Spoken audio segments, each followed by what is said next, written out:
Hey everyone, and welcome back to STEM Girl Budgeting. If you're new here, I'm a 26-year-old woman living in a high cost of living city with my husband, and today I'm going to be showing you how we take all of our paychecks and budget for a new month in this budgeting software called You Need a Budget or YNAB. So to start off with, I just need to go and grab the money that I will be budgeting.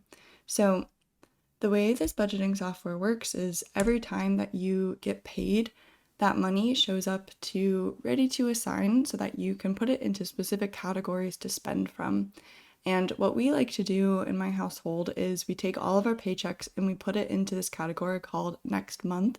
And so all of our income in August, we just automatically put it into this category and it just sits there for the entire month. And then near the end of the month, and I'm filming this on August 30th, I might upload it today or tomorrow, we're going to budget everything for September because we already have all of our paychecks. And the reason why I do this is because it just makes it so that I can see a really clear, broad picture of our budget for the entire month instead of, budgeting every single time I get paid. It's also less work for me to just do it all at once. And so that's how I like to do it. Okay, and so before I actually budget it, I'm going to just go over what this money actually is, how much of it's from my income versus my husband's income. So this month I received 4 different paychecks. So I receive a paycheck on the 1st, and that's like my big paycheck. So I am a PhD student, and I do receive a monthly stipend for my PhD work. And that comes out to about $4,000 a month gross. And I receive that in a few different ways. So I also have this fellowship from the National Science Foundation, and they pay me about $3,000 a month, and then my school makes up the other $1,000. So what happens is I get a check that's for my fellowship on the 1st of the month, and then I set aside money for taxes, and so right here after taxes it's about $2,600.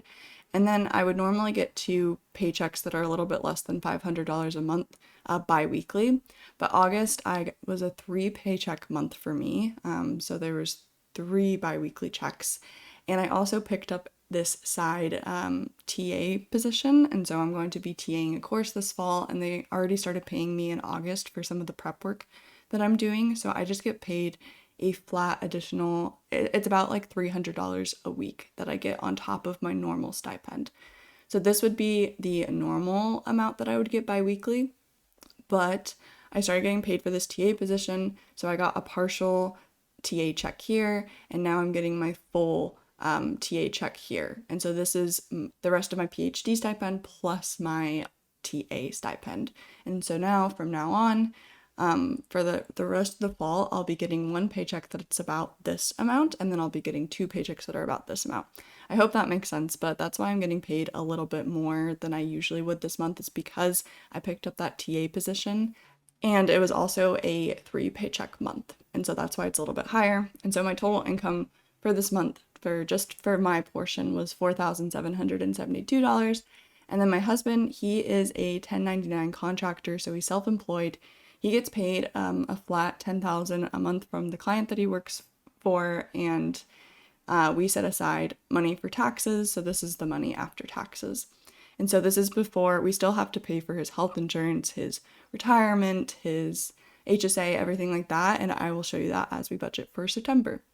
So the total amount of money that we have to work with after tax is $12,172.80.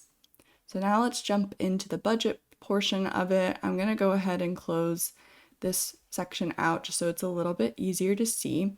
And so, like I said before, we take all of our income from August, and then we are going to budget that income into September, because the way this budgeting software works is you only budget money that you currently have in your account, which is something I really like. You're not budgeting with future income, you're budgeting with money that's in your account, and you're basically just separating it into like, okay, this money needs to do this, this money needs to do this. So let's go into September. So to start off with, we're going to use these focused views to just focus on a few categories at once. So first, we're going to handle deductions. And so these these are things that would normally be taken care of if my husband had a W-2 job, but because he's self-employed, we have to take care of these things ourselves. So the first thing is just his health insurance. That's always $491.64 per month. We do unfortunately live in a state where it's just really expensive to have health insurance.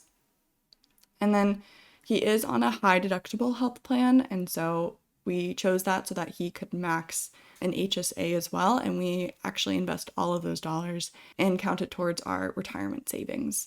And so that's $358 per month so that he can max the $4,300 for the year. And then we have a solo 401k open for him, and so he can make both employee contributions, so like a salary deferral contributions, or he can, and on top of that, he can actually make contributions as the employer because he's technically both because he's self-employed.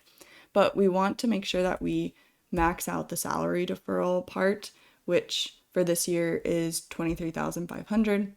And so we started later in the year on this because he actually didn't have a 401k with his old job, and he just started this newer job in like May.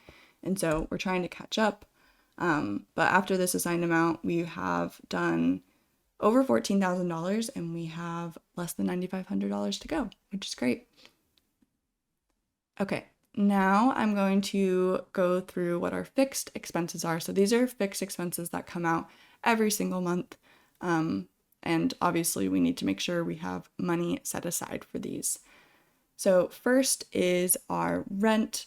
We do live in a high cost of living city. This is just our rent for a 1-bedroom apartment, 600 square feet, really no amenities of any kind. We don't have in-unit laundry. We don't have a dishwasher. We don't have an elevator, but this is actually a really, really good price for where we live. So we're happy with it for now. And then we have electric, and I'm just going to budget $100. It might be a little bit more than that, but that's okay. I can just pull from something else if it ends up being more. And then we have a natural gas bill, and so this is just gas for cooking. We don't have central AC or central heating, and so gas is literally just like using our stove. So $15 a month is pretty much always enough to cover it. And then internet, our internet bill did increase to $55 a month because part of our promotion ended. And then for our dues and subscriptions, we have a couple of streaming services. Actually, $10.98 actually isn't even enough because, so $10.98, plus $12.99, because I think we also signed up for Apple TV. So let's see. Oh, I don't know why I got confused. So I think we signed up for this on the 27th. So I'll put an A for Apple TV. I just like to know like when this is going to come out. Not because it matters, because we have the money set aside for this, so it doesn't matter when it comes out, but I just like to know. So if I want to cancel it, I know like when to cancel it, if that makes sense. So if I want to cancel it, I would want to cancel it before the 27th, so then I'm not charged again for a whole new month. And then we have 2 different cloud subscriptions right now that are monthly, Google One and iCloud. And then this one technically isn't monthly. This is the only thing on here that's not monthly. It's bi-monthly, but I just figured it's close enough. But I am subscribed to Curology. I get more than just the custom formula. I also have a custom cleanser, and I also get their moisturizer. And it's been really working for my skin. It's a little bit of a luxury. I mean, I could probably go and get some of the same things from my dermatologist and use a combination of serums to get the same effect, but I just find this really easy and straightforward that it's all just in one formula and one cleanser, and I don't really need to think about anything else. So I really like it. And then my husband does have a gym membership. It's just to a Planet Fitness, so it's only $20 a month, and it's great. It's really close to our house, and he likes it.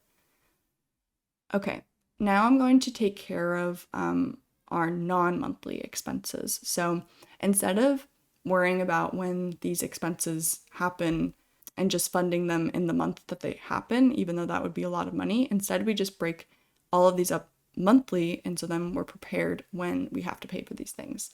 So The first thing is renter's insurance. This is paid out annually, but it comes out to $11.42 per month. And so we just set aside that every single month. And then when we have to pay the insurance, we don't even have to think about it. And then same thing with car insurance. This is every 6 months. It's $28 a month. And then we also always set aside $100 for car maintenance. And then registration, inspection, taxes, that kind of thing comes out to $10.42 a month. And then I do have these categories with an F next to it, and that just stands for flex fund. And that means that I don't fund these directly, and I actually will just spend from these categories, and then I'll cover that spending with money that's sitting in this category. And the reason for this is because there are certain categories like medical, like fines and tickets, that I don't spend from every month. And I also don't want to guess like, okay, maybe on average I'm going to spend $10 a month. I don't want to put little bits of money into categories I don't spend from very often. So I'd rather just have all of that money sitting in this category and just, put it into the other categories if I need to spend it. So that's how we do it. Okay, and then I'm actually not going to fund the dental plan as we go. This is always going to just be covered by the flex fund. And the reason for this is because I don't know if my husband's going to be on my dental insurance plan next year, or if it's only going to be me. And if it's only me, I get my part completely reimbursed by the university.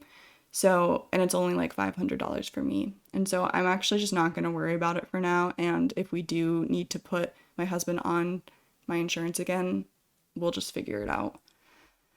Okay, and then for dues and subscriptions, so this is all of our annual subscriptions and stuff. So we have Costco, that's $5.42 a month. We have my husband's Sapphire annual membership fee.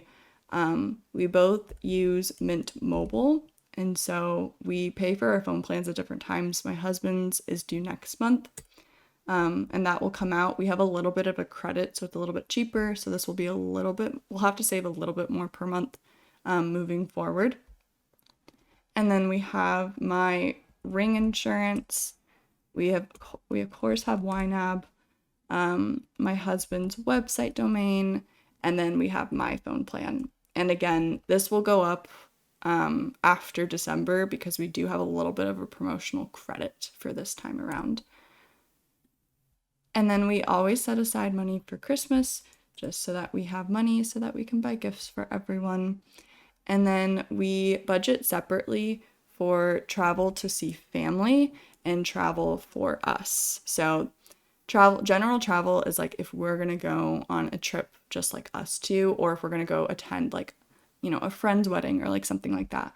But if something is related to family, so this is like family holidays, family weddings, funerals, that kind of thing, it comes out of this category. And we like to clearly separate that so that we always have money to go home if we need to go home. And that's not, interfering with like our travel category. And then we also have to cover my husband's annual gym like fee. And so that's an additional $4 a month for that. Okay. And so now we're going to cover our variable expenses for the month. And so first, for household and toiletries, I always put $60 a month in here. And if we don't spend all of it, I do let it carry over, which is nice. And then for groceries, we budget $4.50 for groceries and then $3.50 for dining out. And I actually, if we don't spend all this money, I end up zeroing it out at the end of the month, and then I put it towards something else, just because I really don't think we need to carry over money in these categories, because $4.50 and $3.50 is usually more than enough for what we need in these categories. And then public transit and rideshare, I fund this once or twice a year when I receive a transportation stipend from my school. They give me some money to subsidize just any kind of transportation that I want. And so I just put that money in here. It's actually going to be next month that I do that. And that's really nice because we don't budget for it monthly. We just like take the money from my school, and then that just covers all of our public transit and rideshare for the year. And then for gas, we're going to do $75. Parking and tolls, 15.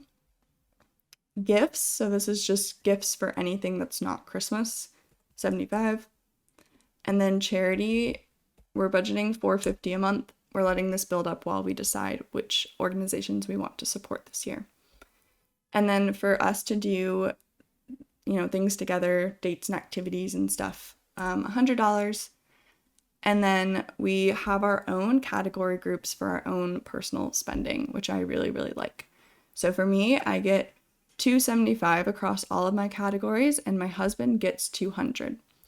And you might be wondering why this is different. It's just because we spend different amounts of money on, things. And so we kind of just determine this by like what it seems like the other person needs / wants to be spending. And as long as it's reasonable, we approve it. So if my husband wants to spend more on something, I will just increase his category. And if I want to increase something, I just ask him and see like, is that okay? So we just talk to each other about it. But we both get a baseline of $100 a month of guilt-free money.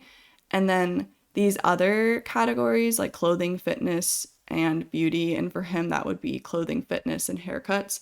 We consider these more to be like needs, and we adjust this based off of like what we need to be like spending on them. And so neither of us are super frivolous, I guess, spenders. And so this is pretty reasonable for us. Like for me, $50 a month for clothing is just pretty necessary with like what it seems to be costing me to like get clothes every so often. And then my husband really only needs $25 a month because he's able to get like a bunch of clothes at like Costco and stuff. I get him things like all the time, and this has been more than enough, especially because my mom like loves shopping for my husband too, like for Christmas. And so he always gets all of these new clothes for Christmas as like his Christmas presents. And it's really nice because we don't need to buy him a lot of clothes, and he's not much of a shopper either. And then for fitness, we get about the same amount, but I get like a little bit more just because I tend to spend just slightly more. So this is based off of our averages. And then haircuts. My husband kind of has a longer hairstyle. It's like short, but like longer. And so he doesn't need to cut it like every month or anything. He should be probably cutting it every like 2 or 3 months. But we used to get our hair cut by just like this lady in her apartment, and it was only $20 every time we went. So that's why we only budgeted $10 a month for him. We're probably going to have to increase this because we're both going to have to start going to like the salon or a barber because the lady that cut our hair, she moved away. So that's unfortunate. And then on top of that, we both get the same amount of money to buy each other gifts throughout the year. So just $25 a month. And we found that that's more than enough. Well, actually, it's not always enough. And we just have an agreement that if we do want to spend more and treat each other, then we just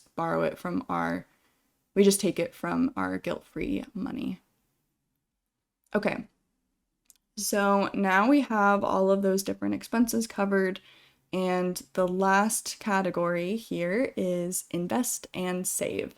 So this is where I would fund our joint brokerage and our Roth IRAs. Our Roth IRAs are already fully funded for this year, so we maxed these out back in like May, so I don't need to worry about that. Last month, if you watched my video, you know that I actually didn't put a full 1,000 into the joint brokerage. I only put 500. And so this month, I definitely need to put 1,500 in order to make up for that difference.